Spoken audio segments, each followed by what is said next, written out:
The allegations, the lawsuit, CNN, the articles, the release, the quote unquote porn site, which always baffled me for this singular reason.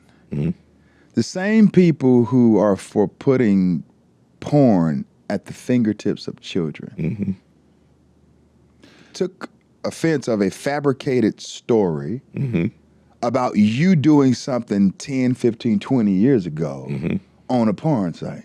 Mm-hmm. But these same people today Yep. in this state, Yep.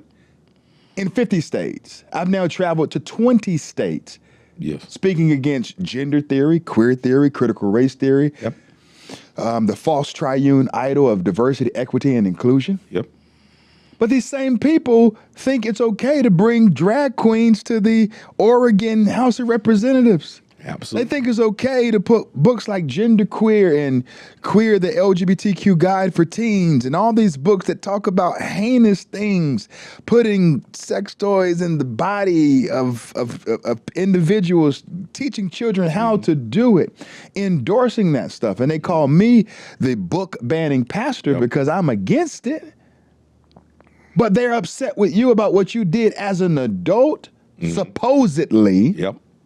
in the privacy of your own home, Sure. with your own internet, Sure. Sure. supposedly. Sure. How that is a gross level of idiocy. Yeah. How do you explain that? Well, first off, the allegations that I've said time and time again are not true. Correct. And then second off, even if they were true, why, again, like you said, why does that upset you so bad that a grown man would view pornography? Sure. Or a grown man in the privacy of his home would view pornography or say something pornographic on an adult website? Why does that upset you so much? When, like you said, you want to put pornography in the hands of 5-year-olds. Exactly. For that very, yes. The second thing about it is this, and this is what has always confounded me. President Trump has spent the last how many years calling CNN fake news? And I have spent the last how many years going on social media hearing conservatives call CNN fake news. And I have been to countless rallies where CNN has been there and people holler at them and say, fake news, fake news, fake news. Then CNN and only CNN pops this fake story about me, and all of a sudden, a bunch of conservatives believe it. Believe CNN.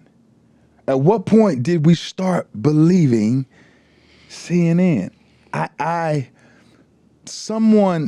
That's almost like someone believing that Margaret Sanger was right in wanting to exterminate the Negro population, and now the March for Life brings her granddaughter in to give a story about Margaret Sanger because we now believe and support her legacy. Yeah. It's just foolish. It is. It's, you know, how do you do that? And I sat back and watched it. I was disgusted. I reached out to you. I talked to you about it. I was angry. You know, I've contemplated in the past running in North Carolina. But I don't want to run in North Carolina. Yeah. Maybe in another state. Sure. In a state that I've strongly believed that would back a black Christian conservative pastor who's going to say what thus saith the Lord. Yes. And not what thus saith the party. That's right. That's right. That's exactly right. And so how can they switch up like that? You know, I think it's pretty easy for them because, I don't think there's any true belief there. And when I say that, I mean that in sincerity. I could tell the people who are true believers. And when I say true believers, I just don't mean true believers of Jesus Christ, true believers in God. Sure. I'm talking about true believers in the ideas of America. People who truly believe in the idea of America don't compromise. They don't compromise. They're not going to relent. They're not going to give up. And when they do relent or they do compromise, they quickly recognize it and they change course. Right. And too many of these folks will compromise. They'll remain neutral. They will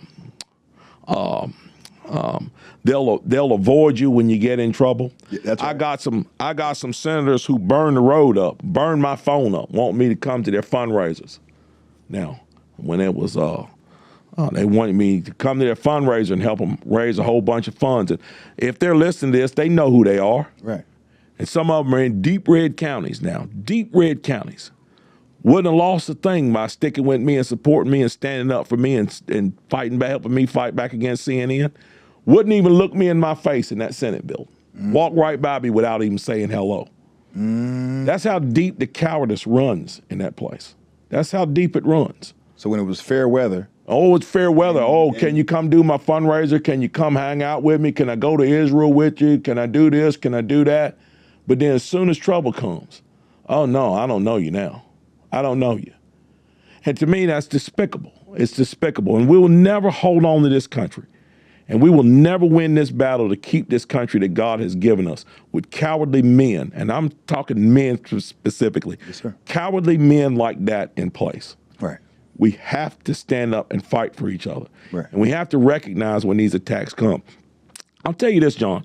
Before I ran for governor, before I announced for governor, I went and talked to my pastor and I told him I was going to run for governor. And you know what I told him? Yes, sir. I said, I made up my mind I'm going to run for governor. And he said, that's great. And I said, yeah, that is great. He said, but I'm just going to go ahead and tell you like this. I don't know how they're going to do it. I don't know when they're going to do it, but they're going to destroy me. They're going to come after me with everything they got, and they are going to try to destroy me. And I said, I wouldn't be surprised if they do. I said, I'm going to have to guard myself. I'm going to have to guard my family, and I'm going to have to be on my P's and Q's because they're going to do everything they can to destroy me. And he asked me why I would say that. And I said, because I want you to look at this. I'm a Christian, conservative, who's sharing ideas that have never been heard before on the political stage because almost nobody has had the guts to stand up and say them on this level. And on top of all that, I'm a Negro. Somewhere there is a white liberal somewhere looking at me going, we can't tolerate this. That's true. This individual has to go. How can we get rid of him? And I knew that from the very beginning. Now, how they did it, ended up doing it, I was as shocked as anybody. But I always could feel, like they say, you feel like somebody's watching you. Right. I've always felt like somebody was watching me. From the time I ran for lieutenant governor, and let's be candid about lieutenant governor, they didn't really care about that. Sure. The lieutenant governor's spot is a very nice spot to be in, very nice office to serve in, but it has very limited power. But that governor spot, you're talking about appointing people to the DMV and to the DOT and to the Division of Health and Human Services. You're talking about some powerful positions that can change things in this state forever. You're talking about the fact of having a strong conservative black voice at the helm in North Carolina where other black people can look and say, hey, these ideas that this guy was talking about, he put them into place and look, it's working. My health care is better. My job, I've got a better job. My kids are going to a better school. And they're turning their heads. That changes the voting dynamics, not just for the next election cycle, but for the cycle after that and for generations after that. And they couldn't have that. They couldn't have it because I'm going to say this, and I say it on here, and I mean this to the bottom of my heart. The most racist individuals in this country are white liberals. They are the most racist individuals in this country.